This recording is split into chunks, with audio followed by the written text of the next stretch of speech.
¿Qué tal? ¿Cómo estáis? Bienvenidos a este programa especial donde vamos a hacer una entrevista a una persona que conozco desde hace muchos años. Me hace muchísima ilusión porque fue de los primeros que conocí, que tuve el gusto de compartir sobre Bitcoin. Me acuerdo ahí en la Plaza de Atocha tomando unos bocadillos al lado del Brillante, allí en esa estación mítica. Y bueno, acabo de leer un libro que ha escrito, él es Adrián Bernabeu, seguramente muchos le conozcáis. La verdad que me ha encantado su obra, creo que es un libro que aporta muchísimo valor. Ahora vamos a desarrollar un poquito más, bueno, pues su visión, su dinámica, por qué lo ha escrito, ahí lo tenéis en pantalla. Y nada, pues tampoco voy a demorar mucho la presentación. ¿Qué tal, Adrián? ¿Cómo estás? ¿Cómo va todo? Estás que no paras con la promoción del libro y también ayer mismo estuviste en Televisión Española. O sea que felicidades por todo ello. ¿Cómo te encuentras? Pues muy bien, la verdad que con mucho trabajo, pero muy agradecido porque se está viendo una acogida increíble. Me encanta cómo la gente te abre los brazos cuando tienes una obra de este tipo y lo valoran así, ¿no? Así que es de agradecer totalmente y que también, pues por tu parte, gracias por invitarme a esta charla. Ya sabes que disfruto mucho de hablar contigo, siempre aprendo y tenemos unas ideas muy parecidas, así que vamos a ello cuando quieras. Hablamos y de hecho me gustará saber también, que aún no me lo has contado, qué partes del libro te gustan más, cuáles no tanto y que lo podamos compartir con los oyentes. Bueno, yo, como decía antes, Adrián, yo creo que es un libro que aporta muchísimo valor. A mí especialmente me llama mucho la atención la historia, ¿no? Cuando empecé explicando Bitcoin, me acuerdo en los primeros años, estaba focalizado, orientado totalmente a tratar de que la gente entendiese el dinero, porque es una tecnología que es difícil de comprender. Sin embargo, con el paso del tiempo, con el paso de nuevos autores que hemos ido descubriendo, tú los mencionas, Álvaro de María, Michael Saylor, hemos entendido Bitcoin también con otra serie de propuestas, ¿no? Y tú hablas en concreto en una parte del libro sobre la propiedad privada y cómo ha influido en las sociedades, cómo se ha entendido y cómo ha moldeado las relaciones de poder, ¿no? Entonces, para alguien que haya conceptualizado Bitcoin como dinero, pero todavía no lo haya entendido como propiedad, esa parte del libro, ¿qué profundidad y por qué es tan importante también entender que Bitcoin tiene unas características diferentes, nuevas, a las propiedades que habíamos entendido a lo largo de la historia?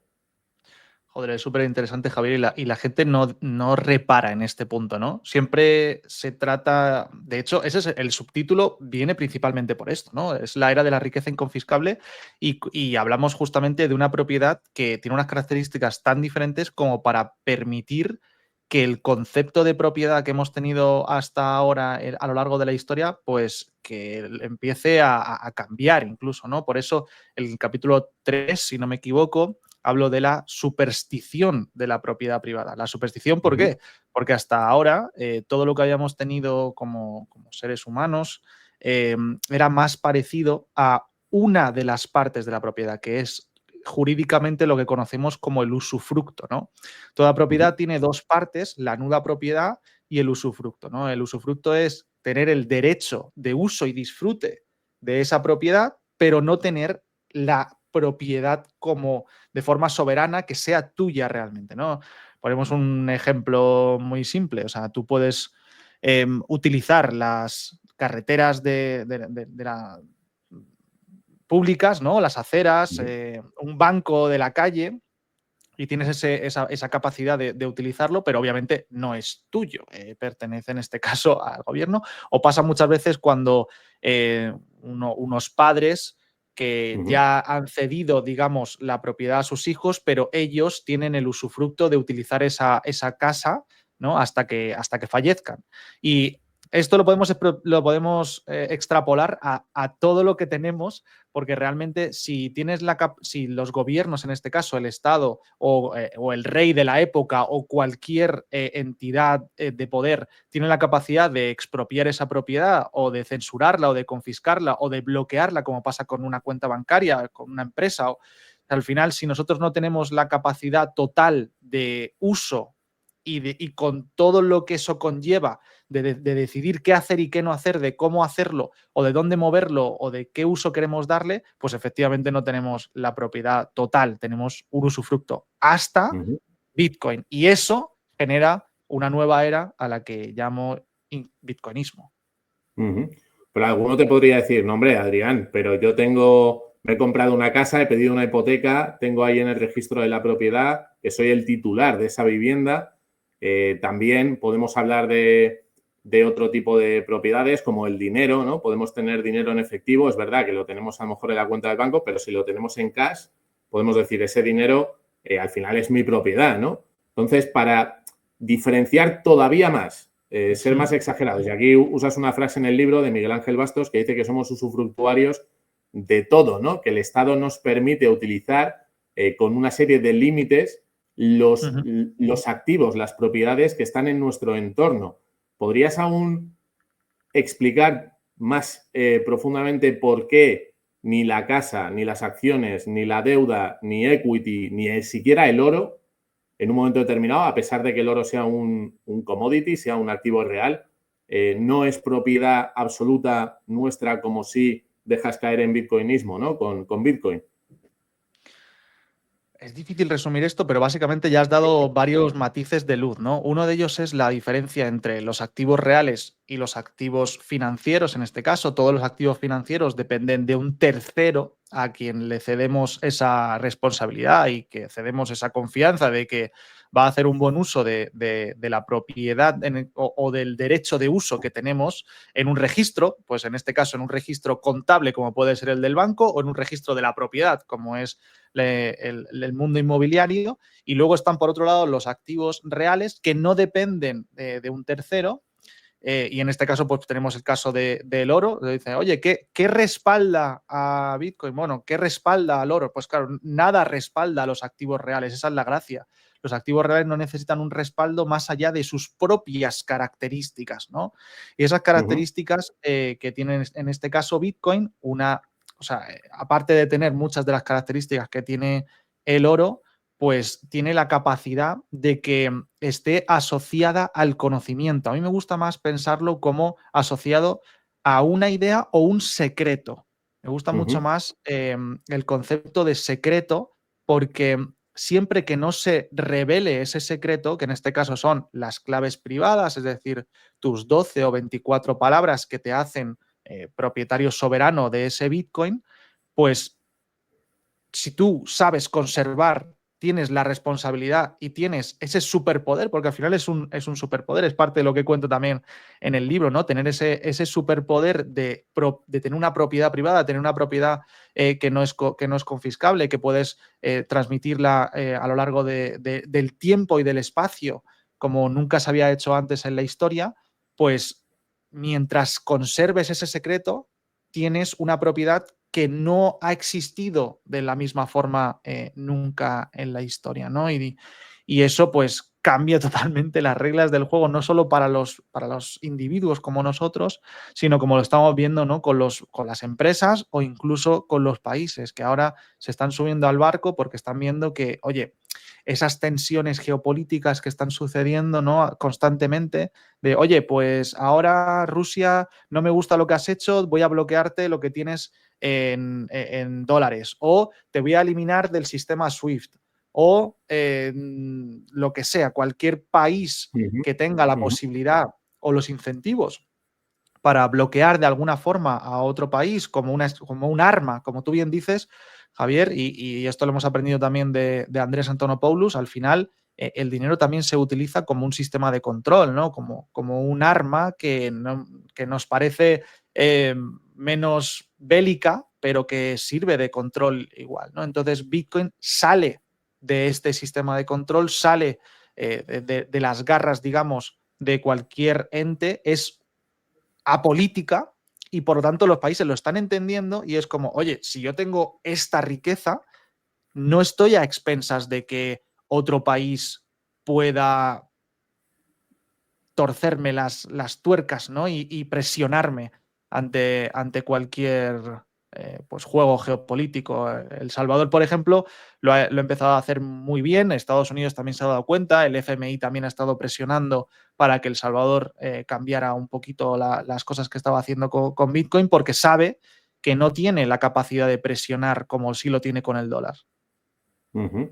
Y ahora se están subiendo al barco ellos también para poder estar en ese... Claro, yo creo que lo que tú has dicho es muy importante, que la gente entienda que Bitcoin cambia las dinámicas de poder, no solamente entre los individuos y los poderes establecidos, en este caso el Estado-Nación, sino entre los propios estados o las corporaciones que compiten entre ellas, ¿no? Por precisamente lo que dices de ser una nueva propiedad en un, bueno, esto no lo hemos comentado todavía, pero en un nuevo dominio, ¿no? Que es el ciberespacio y demás. Claro, hay una parte del libro donde también tratas de desarrollar, luego hablaremos del dinero enfermo, que también lo mencionas varias veces, ¿no? El dinero fiat que está enfermo, pero bueno, estamos empezando por la propiedad. Además hay una sección donde diferencias a Bitcoin del resto de propiedades y haces como una comparación uno por uno, ¿no? De los diferentes tipos de activos. De hecho, muestras el cuadro con la capitalización global del mercado de activos, que también Michael Saylor lo usó en una presentación. Entonces, ahí haces una diferenciación. Para alguien que todavía no tenga Bitcoin o que ya lo tenga, pero quiera profundizar en decir, oye, ¿por qué Bitcoin y no real estate? A la hora de invertir, aquí te hablo desde el punto de vista de la inversión, ya no desde el punto de vista de la inconfiscabilidad, de la propiedad, etcétera, sino por qué Bitcoin se posiciona como un activo que tiene el potencial, la posibilidad de ir drenando capital que se ha acumulado en este otro tipo de activos. Joder, súper interesante, Javi. Me alegra que te lo hayas leído de esta forma. Normalmente no me hacen entrevistas tan concienzudas, ¿no? de estos puntos. Este es otro de los capítulos que creo que se diferencia de otros libros sobre Bitcoin, que no se tiran tanto a la piscina con esta parte de inversión, digamos. En el capítulo 5 le llamo la guerra de riqueza, básicamente porque constantemente, desde mi perspectiva, los activos están compitiendo entre ellos por, como tú bien dices, drenar esa riqueza, ¿no? De forma natural, hay una especie de competición orgánica por llevarse el gato al agua, ¿no? Oye, y de la misma forma en la que en los últimos 5.000 años las diferentes opciones de dinero han acabado yendo al oro, ¿no? Oye, pues pruebo a ahorrar en sal y no funciona tan bien como el oro. Pruebo a ahorrar en conchas marinas y, oye, pues el oro sigue cumpliendo mejor con todas esas funciones. Pues algo parecido sucede con los activos de inversión, que básicamente lo que tratan de hacer es no solo potenciar nuestro poder adquisitivo, sino pues que no lo pierda con la inflación y todo ese tipo de, ¿no? Entonces, oye, con esos excedentes que tenemos de producción, con ese dinero que obviamente no podemos mantener en dinero fiat porque se derrite como un cubito de hielo en el desierto, pues tenemos que destinarlo, digamos, a alguna de estas herramientas a las que llamamos inversiones, ¿no? Y hay diferentes opciones, desde la renta variable hasta los inmuebles, como has dicho, hasta el oro o cualquier otro, ¿no? Yo desgloso hasta 7, si no me equivoco, o 8 opciones.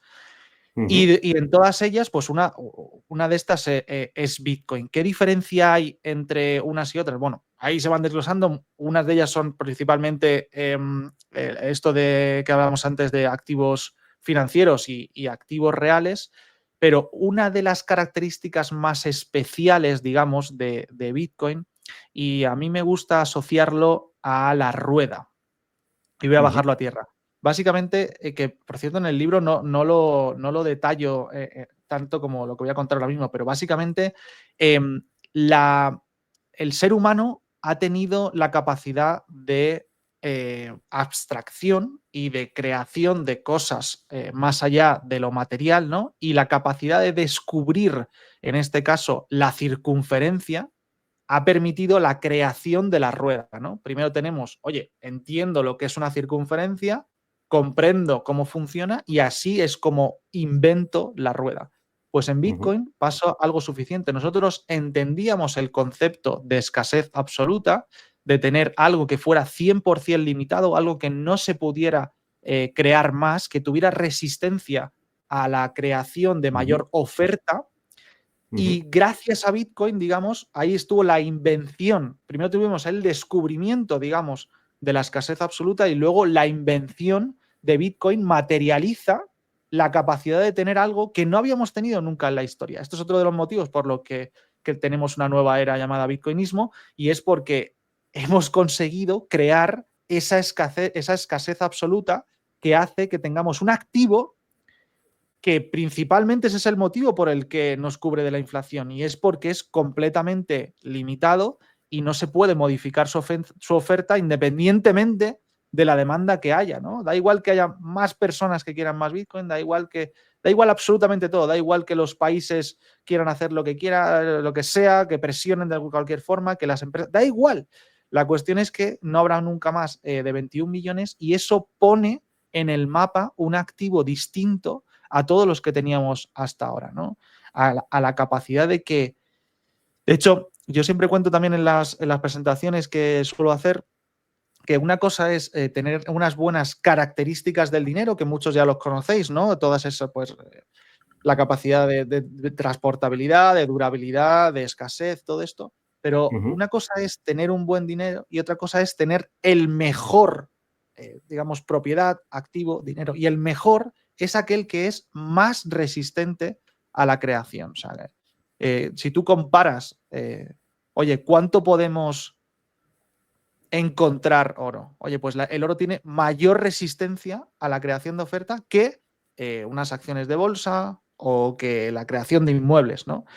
Y hay otro problema asociado a esto, y aquí acabo, Javier, es que al no tener un activo específico para la transportabilidad o, digamos, transmisión, o sea, una cosa es que yo te transmita de mí a ti, Javier, dinero, que esto es un medio de cambio y es lo que la mayoría de personas piensan sobre Bitcoin. Esto no es una innovación, ya tenemos un montón de soluciones que además funcionan relativamente bien. Ese es el motivo por el que la mayoría de personas no entiende que Bitcoin sea algo increíblemente novedoso, increíblemente potente, porque simplemente piensan en esa función de transportar riqueza, en este caso, en el espacio. Pero lo increíble de Bitcoin, entre otras muchas cosas que vamos a estar aquí comentando y que ya hemos comentado, es que te permite transportar en el tiempo. Y claro, eso es lo que entendemos como inversión. Oye, ¿cómo hago yo para que este excedente de dinero que he tenido trabajando y que llamamos ahorro pueda transportarlo a 10 años, 50 años o 100 años? Tengo que utilizar otros vehículos porque el propio dinero no me permite trasladar ese poder adquisitivo a lo largo del tiempo. Entonces buscamos alternativas como son estas que llamamos inversión, y claro, cuando nos damos cuenta de que la gran mayoría de ellas ni siquiera cubre esta inflación porque cada vez es mayor, entonces necesitamos otra. De hecho, hasta surgen otras como pueden ser los inmuebles que no fueron creados para esta función. Entonces se tergiversa incluso el mercado, en este caso inmobiliario, que deberían servir para que la gente viva, para que la gente tenga un hogar, y entonces, como tiene ciertas características que permiten resguardar este valor a lo largo del tiempo, ¿no? Y conservar el poder adquisitivo, pues la gente, claro, empieza a comprar más casas de las que necesita y empieza a haber problemas, como estamos viendo sobre todo pues, en España, con el tema de la vivienda, ¿no? Entonces, Bitcoin sí que tiene esa función muy bien reconocida, que es transportar ese valor a lo largo del tiempo y claro, eso es justo el motivo, y aquí llego a la pregunta que me estabas haciendo en cierto modo, de por qué va a estar drenando riqueza de otros activos, porque cuando la gente se empieza a dar cuenta, las empresas y los estados, de que sí que tenemos un activo que está con una función muy específica, que es la que se estaba buscando en otros activos, oye, pues si además no tengo que tener costes de mantenimiento, costes de custodia, costes de todo lo que eso conlleva, no se deteriora como una casa, no necesito custodiarlo en un búnker como pasa con el oro, no tengo problemas de que me lo puedan confiscar como pasa en el banco. O sea, al final tienen muchas funciones que además cumplen exquisitamente con esta función de transportar valor a lo largo del tiempo. Claro, tú hablas de una nueva era y leyendo el libro hay varios puntos en los que destacas la dificultad que han tenido los seres humanos para trasladar riqueza en el tiempo. De hecho, hablas del caso me parece que es el príncipe de Serbia, donde después de la Segunda Guerra Mundial, con la entrada del gobierno comunista, pues le expropiaron a su familia todas sus propiedades, ¿no? Y esto a lo largo de la historia ha sido un hecho que se ha repetido. Primero, que lo que tú has explicado muy bien, no hemos tenido una forma eficiente de trasladar generacionalmente la propiedad, la riqueza, y ha habido conflictos, ha habido eventos que han destruido la moneda, ha habido una guerra, han destruido las tierras, los inmuebles, etcétera.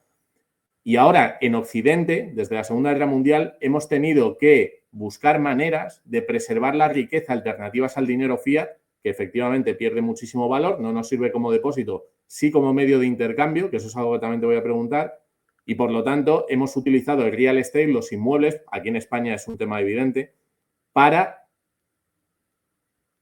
reservar riqueza o depositar riqueza. Tú haces una diferenciación también, ¿no? En el libro de reserva de valor a depósito de valor, que es diferente. Entonces, esto también hay un concepto que introduces que es cambiar la preferencia temporal en la sociedad. Esto es algo que también es algo muy intrínseco a la propiedad privada y sobre todo al ahorro, ¿no? Que es algo que en las sociedades modernas, con ese dinero enfermo, tiene unas consecuencias y un impacto social muy profundo. Me gustaría ahí, Adrián, que desarrollaras el concepto de preferencia temporal y la importancia del ahorro, a diferencia de lo que se prima en el sistema Fiat y que la escuela austríaca y la de Salamanca, ¿no? Que también mencionas que al final la escuela austríaca nace de la escuela de Salamanca. Sí. Tiene su origen. Entonces, ¿por qué es tan importante el ahorro? ¿Por qué es tan importante tener un sistema como Bitcoin que premie ese ahorro y qué impacto social puede tener? Joder. Parece que te lo voy a decir en todas las preguntas, Javier, pero qué bueno que te lo hayas leído en esa profundidad. Efectivamente, es increíble, ¿no? Cómo impacta en la sociedad el simple hecho de qué tipo de dinero tenemos, de si tenemos un dinero enfermo o si tenemos la capacidad de poder ahorrar, ¿no? Y lo vemos claramente en aquellos países con hiperinflación, ¿no?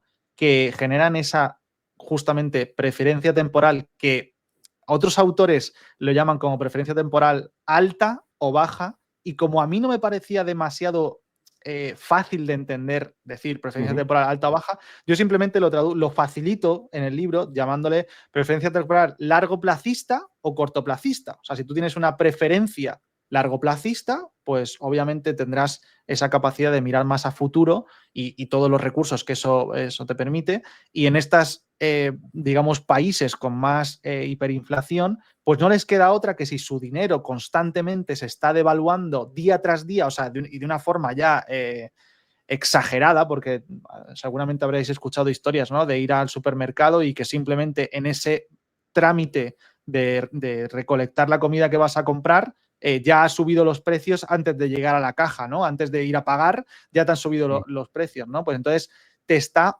casi obligando, incentivando y te ves presionado a gastar todo tu dinero lo antes posible, en cuanto cobras, en cuanto recolectas algún tipo de dinero extra, pues tienes que gastarlo. Entonces eso lo que hace es que no tengamos una preferencia temporal largoplacista, que no nos permita tener mayor prosperidad futura, que no nos permita pensar en el futuro, y obviamente un país, una nación, una sociedad que no piensa en el futuro, pues imaginemos cómo le va. Pues obviamente no les va muy bien porque no pueden planificar, no pueden hacer planes futuros porque todo es presente, es carpe diem, es aquí y ahora, es resolver problemas en el presente sin hacer ningún plan que les permita prosperar a futuro, ¿no? Entonces, el ahorro es súper Te hago un importante. inciso, claro. Vale. Eso tiene su impacto a nivel individual y a nivel empresarial, porque si no, También. las empresas no están incentivadas a ahorrar y se les penaliza poniéndoles impuestos cada vez más altos,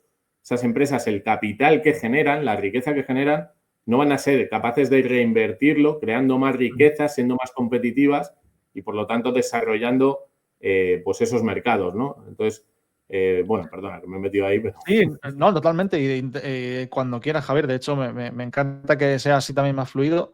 Efectivamente, además, casi que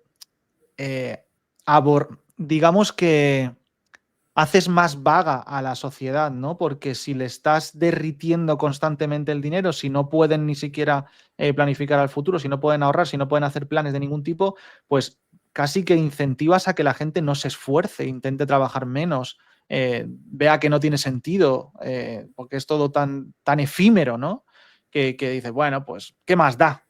Parece que todo empieza a dar más igual. Y eso, pues, es una destrucción total de todo, del país completo en todas sus vertientes.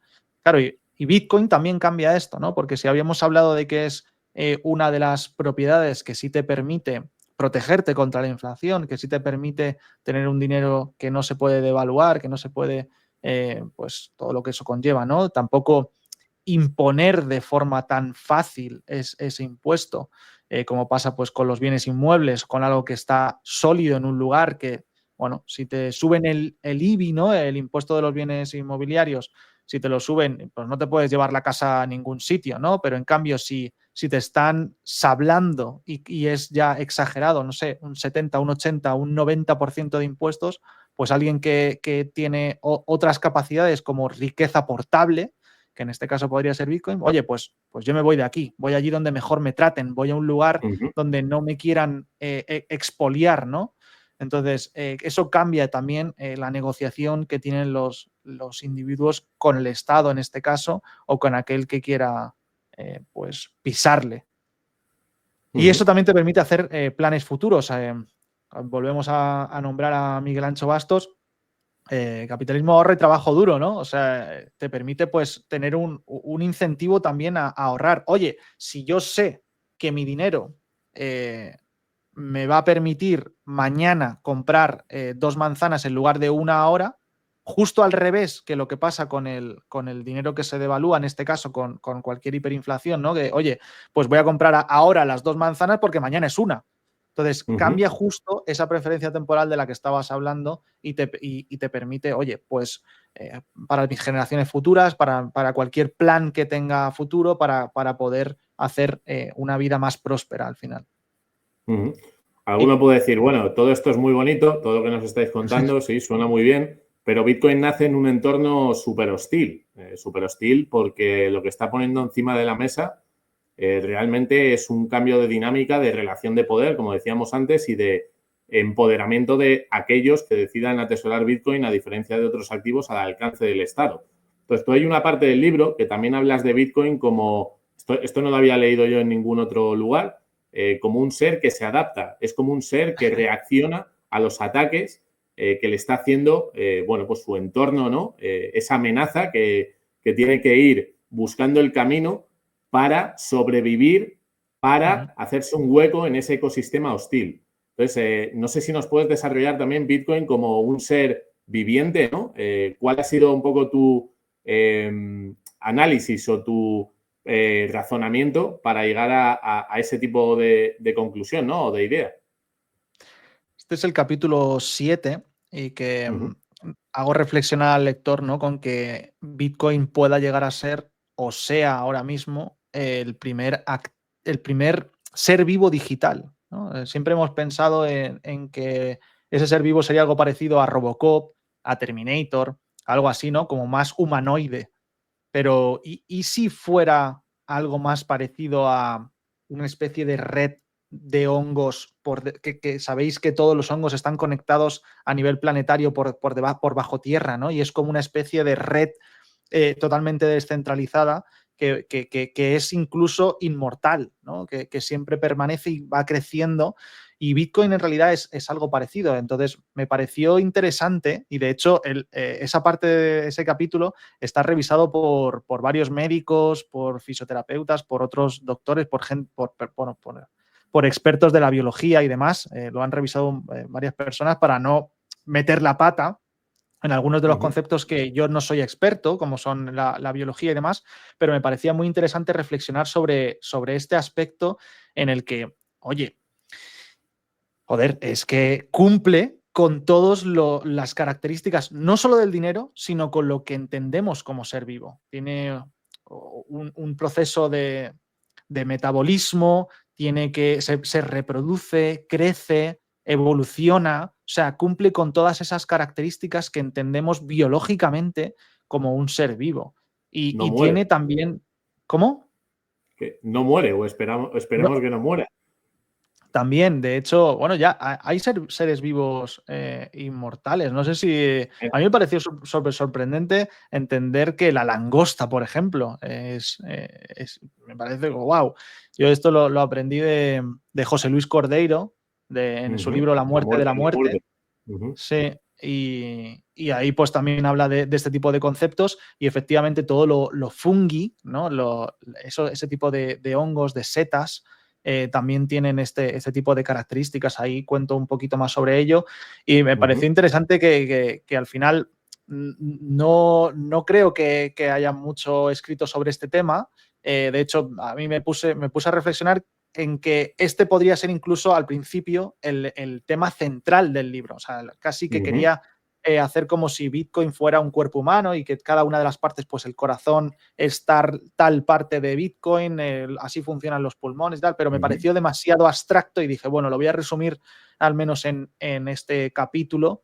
Y luego también meto como una especie de vertiente en la que trato a Bitcoin como si fuera un simio, ¿no? Un simbioide, que básicamente lo que entendemos es que tanto a ti como a mí, una vez que entendemos los superpoderes de Bitcoin, parece que nos atrapa, ¿no? Y quiere convivir con nosotros, ¿no? Bitcoin trata de difundirse de una forma, como lo estamos haciendo nosotros ahora, o te incentiva a escribir un libro, o te incentiva a que pongas un nodo, o a que crees una nueva wallet, o a que hagas una solución, porque es increíblemente sorprendente que no hay una empresa, no hay alguien que te dé algo especial, a nosotros no nos están pagando por hacer esto, o sea, pero nos vemos incentivados a través de ese superpoder que queremos que a todo el mundo también le vaya mejor, que lo entienda y que pueda beneficiarse de esto, ¿no? Y una vez que cae en ti, ¿no? Que se integra en ti, parece que ya es parte de lo que somos, ¿no? Yo no conozco a nadie que realmente haya comprendido profundamente Bitcoin y que acabe diciendo, esto es una mierda, no tiene ningún sentido. O sea, no hay nadie. O sea, siempre hay personas que están en ese proceso, personas que ni siquiera le han dedicado el tiempo suficiente, pero aquellos que sí le han dedicado el tiempo de estudio, de comprensión y de interiorización, o sea, es que no hay vuelta atrás. Te comentaba antes, Adrián, que en alguna charla que he dado, muchos de los espectadores, mucha gente en la audiencia, está esperando también que le hable de otras criptomonedas, ¿no? Que le hable también de blockchain, que le diga que XRP es esto, que es lo otro, ¿no? Que Ethereum. Me gustaría también que, bueno, nosotros en la plataforma vendemos todo tipo de criptomonedas, hay memes, hay Ethereum, hay de todo. Yo siempre me centro en explicar Bitcoin. Y a mí a veces me critica, ¿no? De, oye, Javier, cuéntanos algo diferente. ¿Por qué crees, o añade tu valor a ese pitch, por qué crees que hay que centrar el tiro en Bitcoin y qué lo hace tan diferente, tan especial del resto de criptomonedas? Y luego también, si quieres, matizar el concepto de blockchain, que lo explicas muy bien en el libro con el tema, me parece que es de las servilletas, ¿no? Del papel, de la tecnología subyacente. Para darle ahí un poco más de profundidad al entendimiento de la gente sobre por qué somos tan pesados y por qué es cuando entendemos Bitcoin nos genera incluso rechazo el podernos hablar de otros proyectos o otras criptomonedas, ¿no? Sí, hay muchas veces que yo creo que todos hemos pasado por ese proceso, ¿no? En el que, oye, vale, venga, conozco Bitcoin, pero hay mucho más, ¿no? O sea, mucho más allá de Bitcoin, ¿no? Y de hecho muchas veces se ven este tipo de titulares, ¿no? Más allá de Bitcoin, más allá de... o blockchain es lo importante, o ese tipo de cosas, ¿no? Se atribuye a la tecnología características que no son de la propia tecnología de blockchain, sino que son características de Bitcoin en este caso. Por ejemplo, muchas veces se habla de la incensurabilidad o de la inmutabilidad, de que como si blockchain de por sí fuera ya un sistema descentralizado e inmutable y todo lo que eso conlleva. Y no para nada. O sea, si tú no tienes una red realmente de nodos descentralizados y de entes que no se conocen entre sí y todo lo que eso conlleva, pues obviamente sí puedes bloquear una transacción, sí puedes censurarla y muchas veces es el problema de todas estas criptomonedas, ¿no? Que no tienen esa descentralización, que no tienen una red tampoco de proof of work, que básicamente es esa red de mineros que trabajan a través de un consenso descentralizado completamente y que sí necesitan de energía. También se critica mucho a este tema de la energía, pero es completamente necesario para que se pueda hacer esa prueba de trabajo. Y la mayoría de criptomonedas, primero, no tienen esa red descentralizada, no tienen esa prueba de trabajo, funcionan con otro tipo de consensos que normalmente son internos, es decir, que la propia empresa es quien tiene a lo mejor esos nodos o esa capacidad de modificación y creación. Hemos visto, de hecho, es realmente complicado por los efectos de red competir con una red que ya exista. Es muy simple de entender, por ejemplo, con Internet. O sea, no hay incentivos para crear otra red de Internet. O sea, es mucho más fácil utilizar lo que ya está creado, la infraestructura, en este caso, de Internet, que crear otro Internet. O sea, es como muy loco. Entonces, ya directamente lo que vemos como criptomonedas no tratan de competir ni siquiera, porque no pueden competir con una red como la de Bitcoin y cada vez menos, ¿no? Tanto en poder de computación, como en descentralización, como en todo lo que eso conlleva. Entonces, todas estas criptomonedas siempre están a expensas de un CEO, de un equipo, de una empresa, de una entidad, ya sea asociación, alianza, corporación de cualquier tipo, ya ponle el nombre que quieras a esa entidad, pero al final son una serie de personas con nombre y apellidos que pues, pueden ser los artífices de modificar aquello que en este caso tú has depositado una confianza en que ese activo va a continuar de esa manera, ¿no? Que tiene unas reglas y que tú, y tú lo que quieres en realidad también es certeza ante eso que estás depositando parte de tu riqueza, ¿no? Y Bitcoin sí cumple con esta certeza. Tú sí sabes, en este caso, que no podrá venir una persona y de forma arbitraria cambiar las cosas como le plazca, algo que no tenemos tanta certeza con otro tipo de criptomonedas en este caso. Y bueno, hay muchos otros aspectos que también detallo ahí en el libro. Por ejemplo, la parte que comentabas del papel.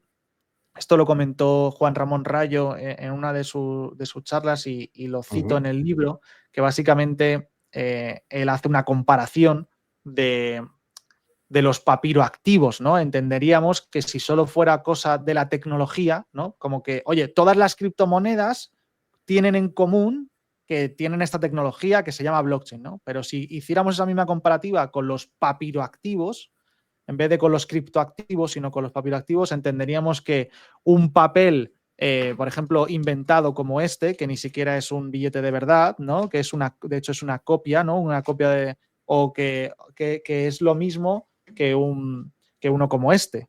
Y entendemos que aunque tengan la tecnología del papel, obviamente no son iguales. Del mismo modo que tampoco es igual cualquier otro papel que pueda haber o incluso el que utilizamos para imprimir un libro. O sea, sí, pues utiliza la tecnología del papel, pero son papeles distintos y cumplen con diferentes valores. Y esos valores dependen de muchas otras cuestiones que en este caso las podemos comentar y las hemos estado comentando, y Bitcoin cumple con unas características que esas criptomonedas no cumplen. Pero bueno, es difícil a veces de interiorizar simplemente por meterlo en el mismo paquete, pero invito a todos los que tengan dudas sobre este tema que profundicen en el libro porque doy muchos argumentos.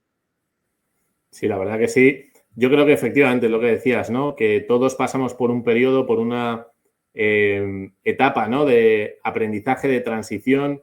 Muchísimos llegamos a entender o a conocer Bitcoin y el ecosistema de las criptomonedas en general por el incentivo a invertir, por intentar ganar dinero, y luego todo ese trabajo viene después. Pues leerte libros como el de Adrián, lo que te va a permitir es entender toda la estructura, todo el concepto, todas las ideas que hacen que Bitcoin sea especial y diferente a los demás.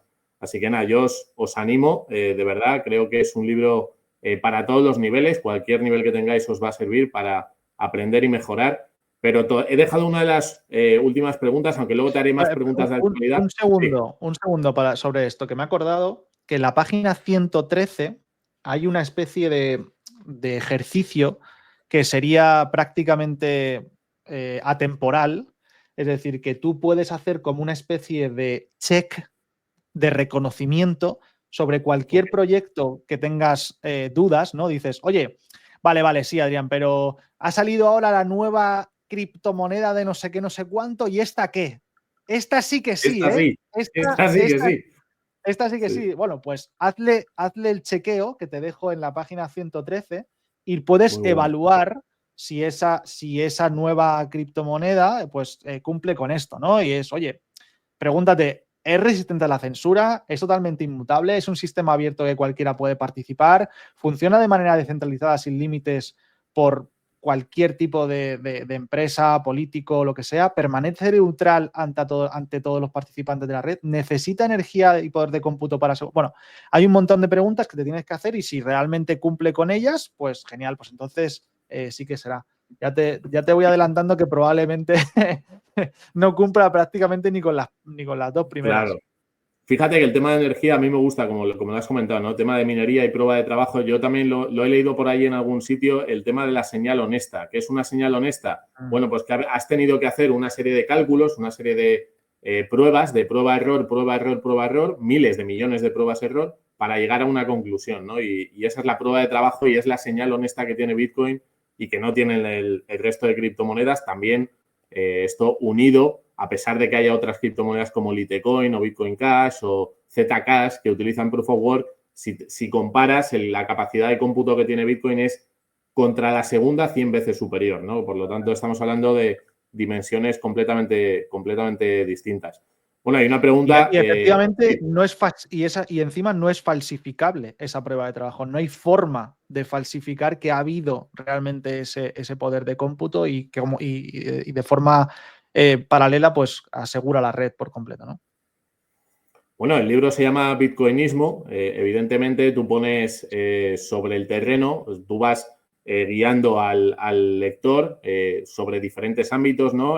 Mezclas propiedad con dinero, con filosofía, luego ya entras en el tema de los activos, luego el tema del Bitcoin como un ser vivo, como antídoto, ¿no? También a todo esto que estamos viviendo, a esta destrucción social, política, económica que estamos viviendo en el día a día.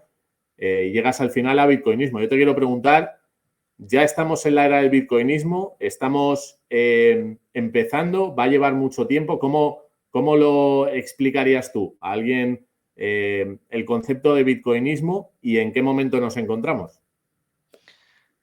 Pues normalmente los momentos históricos, las eras, no se dan por igual ni en todos los lugares ni para todas las personas, ¿no? Desde mi perspectiva, sí, ya ha empezado. De hecho, el momento de inicio es con la creación de Bitcoin, del mismo modo que la era de la información podríamos decir que es desde que nace Internet o cualquier otro, ¿no? O la prehistoria desde el fuego. Hay siempre, yo comento que hay un hito, ¿no? Una cosa, un momentum o una tecnología. tecnología, de hecho, efectivamente, porque el fuego también lo podríamos entender como tecnología, una tecnología que genera a partir de ahí esa nueva era, ¿no? Entonces, desde mi perspectiva, sí, desde que nace Bitcoin ya empezamos con el bitcoinismo, solo que algunos están ciegos todavía ante este cambio, del mismo modo que pues alguien que está en un rincón de África y no tiene acceso a Internet, pues probablemente para él la era de la tecnología aún no llegó, o sea, la era de la información, perdón, la era de la información totalmente accesible desde cualquier parte del mundo, en este caso para algunos no ha llegado, ¿no? Entonces, claro, ya estamos en ese momento, ya tenemos la posibilidad de anexionarnos o tener las ventajas, ¿no?, de tener ese superpoder del que hablábamos antes desde el bitcoinismo, solo que habrá ciertas personas que les cueste más adaptarse, personas menos, personas que nunca lo hagan, y eso también les llevará a un lugar que no le desearía a nadie. ¿A qué lugar? O sea, ¿tú qué crees que va a pasar con la sociedad en los próximos 10, 20, 30 años? Tú lo has dicho, ¿no? Geográficamente, no todas las jurisdicciones, no todos los individuos, no todos los estados, empresas, que ya lo conecto con la próxima pregunta que te iba a hacer. Ahora estamos viendo un movimiento estatal, estamos viendo un movimiento de fondos muy importantes a nivel mundial, del TradFi, ¿no?, de todos los actores financieros tradicionales que están posicionándose para empezar a atesorar Bitcoin de forma masiva. Claro, la visión de Satoshi Nakamoto, yo tuve un debate en tu canal que a raíz de él aprendí, por cierto, mucho entre Bitcoin Cash y Bitcoin, y hay un debate también ahí en la comunidad de si Bitcoin triunfa o no triunfa si primero lo adoptan estas instituciones, estos poderes que ya están establecidos y acumulan, atesoran una gran cantidad, a pesar de que ahora tengan más o menos 1,5 millones de Bitcoin y la mayoría esté en manos de individuos.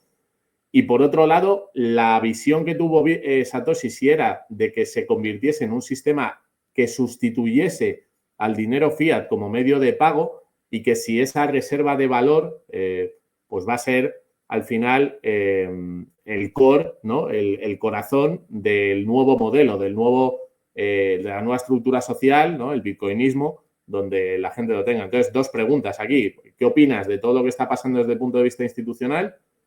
Y si crees que Satoshi Nakamoto en este momento, si viese lo que es Bitcoin hoy, ¿estaría contento o no lo estaría?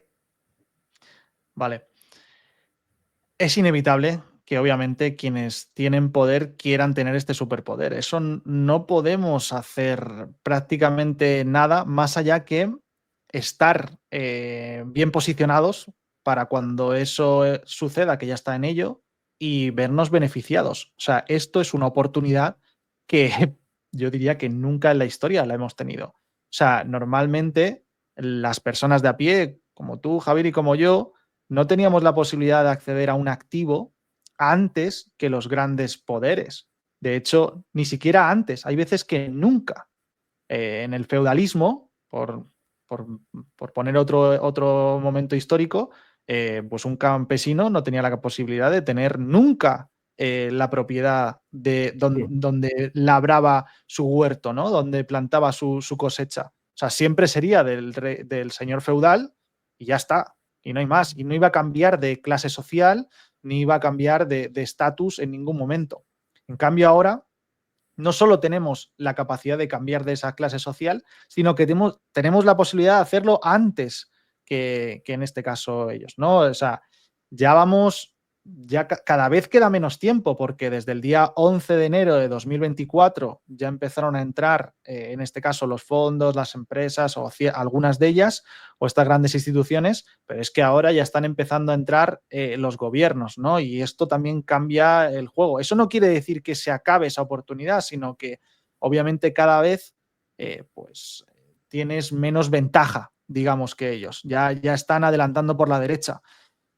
¿Que nos van a adelantar del todo? Bueno, tú siempre puedes tener parte de tu propiedad independientemente de lo que ellos hagan. O sea, que tú consigas tener 0,001 Bitcoin y que ellos tengan tropecientos, no cambia que tú tengas lo que tengas proporcionalmente y que toda esta carrera te beneficie igualmente, ¿no? Entonces, hay mucha gente que quiere mantener y luchar, digamos, con esa fantasía, ¿no?, de que todo siga de forma igualitaria, pero es que el mundo no es igualitario, el mundo funciona así y es Darwin, o sea, quien no se adapta muere y entonces no nos queda otra que ser inteligentes y saber cómo podemos posicionarnos para estar en una mejor posición de la que hemos tenido hasta ahora y con las oportunidades que tenemos, que son increíbles, que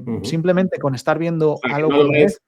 no lo ves como algo negativo el que entren, lo ves como algo inevitable. Lo veo como algo inevitable, literalmente como algo inevitable. No sé si positivo o negativo, yo no quiero ponerle bueno, eso es demasiado subjetivo para que tenga sentido, da igual lo que yo opine, si es bueno o malo, lo que es, y es inevitable.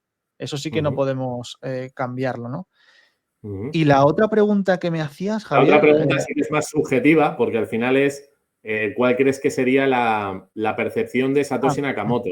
También un poco sí. por ese debate. Yo ahora me he leído el libro de Hijacking Bitcoin, me leí el de La guerra de los bloques. Creo que es importante, ¿no? A pesar de que no compartamos la visión que tienen los defensores de los bloques grandes, ¿no? De Bitcoin Cash y otras criptomonedas que van en esa línea. Creo que es bueno el conocer un poco la historia, conocer la guerra, y tú me diste la oportunidad, además, de debatir con alguien que conocía la otra parte. Entonces, nada. Sí. Yo no considero que Satoshi estuviera pensando en dinero como medio de intercambio, porque o sea, creo que se confunde cuando habla de cash, que en realidad cash es efectivo, y Bitcoin en realidad es efectivo, que quiere decir dinero al portador.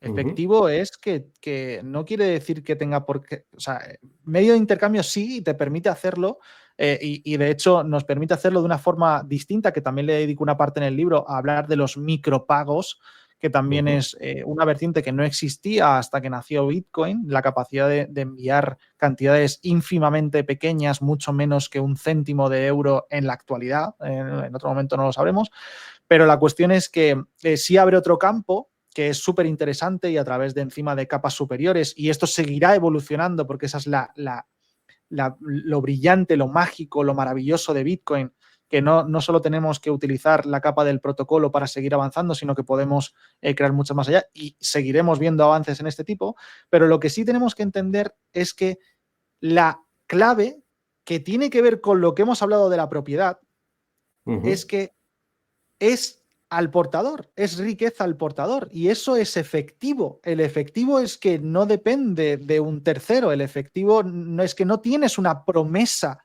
de pago como es el euro, sino que tienes algo ya efectivo, que es algo que está, digamos, en inglés se llama algo así como settlement, ¿no? Que ya se ha cerrado, que no es una promesa, que no es una deuda, que es directamente el efectivo en sí mismo, ¿no? Y yo lo veo de esa forma, como que, o sea, como que Satoshi cuando hablaba de Bitcoin no hablaba tanto de medio de intercambio como tal, sino de tener algo que realmente estuviera ya saldado, que sea una cuenta saldada, en este caso, que no haya, que no sea un activo financiero, sino que sea un activo real en este caso. Interesante. Sí, hablando también de propiedad, me hubiera gustado nombrar a dos personas que se me ha pasado. Tú lo has nombrado a uno de ellos, que es Filip Karageorgievich, que efectivamente no solo pude conocerle, entrevistarle, y tenéis también en el canal, en mi canal, su entrevista, sino que también se volcó a hacer una de las reseñas que la encontráis aquí, que también dejó ahí una reseña de que le gustó mucho el libro. También le dedico una parte justamente para hablar de su historia, ¿no? De qué es lo que le pasó. Me parece algo muy característico, básicamente porque muchas veces pensamos que esa expropiación, o que un ente superior pueda jodernos, básicamente, pueda minunguearnos, ¿no? O sea, básicamente expoliarnos o lo que sea, parece que solo es para las clases bajas, pero en este caso incluso a la monarquía pudieron expropiarle y quitarle todo lo que tenía. Y por otro lado, haciendo también honor a esa propiedad, justo tengo una camiseta de Escotado, que muchas veces ha hablado de esa propiedad privada y de todo lo que conlleva temas de libertad y demás, ¿no? Y en esta camiseta, pues justamente habla de la piel para adentro mando yo, que una de las primeras propiedades, ¿no?, que podríamos tener es nuestro propio cuerpo y la capacidad de poder tener decisión sobre esa propiedad privada que tenemos, ¿no? Y que no se nos olvide esto, ¿no? La posibilidad de que exista realmente propiedad privada real, independiente de cualquier ente o cualquier poder que haya a nivel político o lo que sea, ¿no? También hace referencia, ¿no?, a Antonio Escotado varias veces en el libro, pero eso os lo vais a tener que comprar para leer las referencias, que son muy buenas. Nada, Adrián, la verdad que un gusto, macho, un placer conversar contigo. Se me ha hecho cortísimo, si te soy sincero, daría para hablar mucho más rato. Pero de nuevo, darte la enhorabuena por el libro. Creo que de verdad es un libro donde se nota que le has puesto tiempo, trabajo, cariño y donde sabes de lo que hablas, que es muy importante. Y bueno, pues te quiero felicitar, ¿no? Incluso me animas a mí a darle vueltas y pensar qué huecos quedan dentro de los libros que no se han escrito todavía en el mundo de Bitcoin para aportar valor. Yo, a los que estáis viendo esto en mi canal o lo estáis viendo en el canal de Bit2Me, os recomiendo esta lectura porque de verdad que se hace ameno, no es un libro para nada pesado, tiene muchísimas referencias a libros, autores que os pueden ampliar también el conocimiento y nada, si quieres, Adrián, pues compartir con ellos dónde pueden encontrar el libro, dónde pueden encontrarte a ti y si ya estás pensando en escribir otro, pues también que nos des esa premier, ¿no?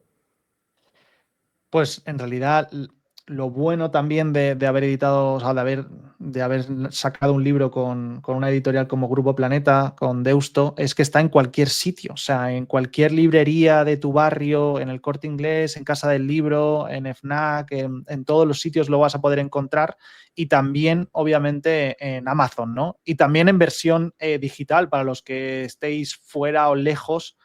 Podéis entrar en Amazon directamente y tenerlo en formato ebook. Aprovecho también para contar para aquellos que sois más perezosos con la lectura.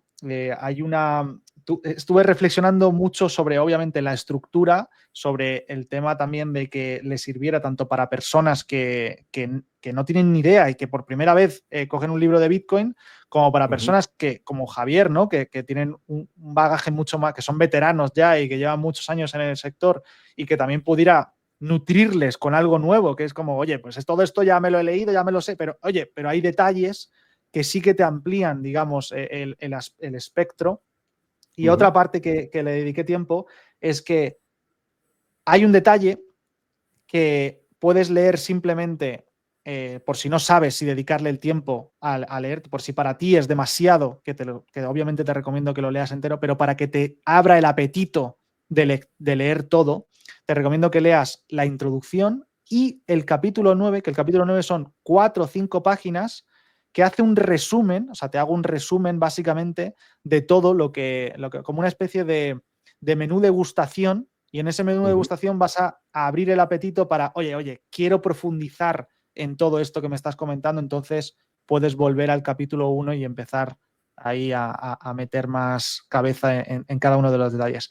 Y, por supuesto, al final del todo también hay un QR que voy actualizando con diferentes cosas y cada vez que lo leas vas a encontrar o cada vez que leas el QR vas a encontrar una ayuda, una profundización más allá, totalmente pues atemporal, digamos. Aunque el libro ya es muy atemporal, eso es otro de los retos que tuve, que envejeciera muy bien, ¿no? Porque es complicado escribir algo que se desactualice o que, ¿no? que pase, que no envejezca correctamente, ¿no? Pero traté de hacer que si lo lees dentro de 10 años te siga sirviendo a día de hoy. Pues yo creo que lo has conseguido, Adrián, y lo dicho, la verdad que un gusto felicitarte. Estoy seguro de que llegarán nuevos libros, aunque este pues, lo han lanzado hace poquito. Sí. Y nada, pues que ese trabajo que decíamos antes, ¿no? Que nos toca poner un granito de arena, evangelizar y tratar de que la gente comprenda, profundice y aprenda sobre una de las tecnologías que yo creo que son más importantes en la historia de la humanidad. Así que creo que es un trabajo muy bonito el que haces y de nuevo, felicitarte por ello. Pues muchas gracias, Javier, por la invitación. A mí siempre me encanta compartir contigo y enhorabuena también a ti por el trabajo que yo siempre te estoy siguiendo, veo tus pasos, veo lo que estás haciendo y estás haciendo una labor increíble yendo a todos los sitios posibles. Hace poco también has estado en El Salvador, haciendo también ahí, que seguramente has aprendido muchísimas cosas por allí, hayas disfrutado de una experiencia increíble. A mí me encantó ir a ese país. Y bueno, no paras, o sea, es que en todos los eventos, en todos los lados te veo, en un montón de entrevistas, de podcast de todo tipo, así que a ver si si también me recomiendas en alguno de ellos y puedes yo también, que me das envidia Claro que por sí, ahí siempre. claro que Así que sí. un abrazo y muchas gracias, Javi. Pues oye, gracias a ti, Adrián, y nada, a los que hayáis visto esta entrevista, si os ha gustado, pues os pedimos el like, como siempre, suscribiros al canal y dejar vuestros comentarios, ¿vale? Que los leeremos con muchísimo interés y atención. Así que un abrazo a todos, muchísimas gracias y nos vemos pronto. Chao, chao.